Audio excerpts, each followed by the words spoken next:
Hey there TOF Nation, just the ordinary fisherman here, hanging out in my garage, getting ready for the fishing opener, going through equipment, getting the boat ready, dreaming about some of the fish I'll catch here in a few days. And just thought I would take a minute and talk about some fishing line that I use during the year. I've mentioned in a lot of my videos so far that, like you, I'm on a budget, and that means that I can't go out and buy 10 different fishing lines for all the different fish that I try to target. So I've narrowed it down to 3 categories. So these 3 fishing lines stay on my reels all year long, and then I make minor adjustments depending on what I'm going out to target through the year. First one I'll highlight is your classic mono. I'm not necessarily promoting that company. I basically go out and buy the cheapest mono I can find. There's different variations of monofilament. I like to stick with the ones that have good knot strength and good abrasion resistance, because a lot of the stuff that I fish for with mono ends up being in and around stumps and rocks and docks and things like that, so abrasion resistance is a big deal to me. So I like to use 8-pound test on all my gear. This is a really versatile size. It's not too big, and yet it's big enough to be able to handle most fish, and really if your drag is set correctly on your rod, you should be able to handle most fish. So I like the 8-pound mono. Now there is a couple downsides to monofilament. One is it has a stretch in the line, and when you're looking for sensitivity or good hook sets, then this isn't always your best bet. Now if you're like me and you fish it all the time, then you kind of get used to that, and you gotta adjust how you fish and maybe how you do hook sets with it.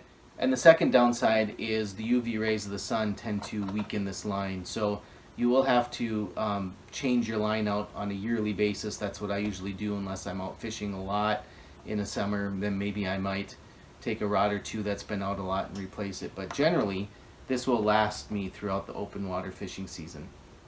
That leads me to the second kind I like to use.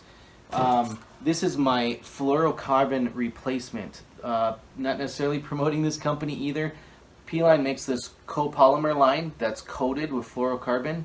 So in my experience, it feels and acts a lot like fluorocarbon. So when you want a line that has the extra sensitivity and lower stretch, this is a good option. Again, I stick with 8-pound test on this. It just seems to be the right size where the diameter isn't too big, and yet it's strong enough to handle most fish that I target. This is about half the cost of your fluorocarbon lines out there, where your fluorocarbons tend to be $20-ish plus for a spool of 200 to 300 yards.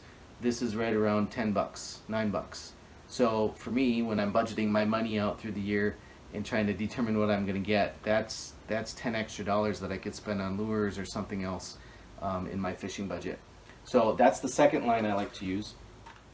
The third one is for panfish applications. I just stick with 4-pound mono on this. Again, not necessarily promoting the brand. It's really versatile.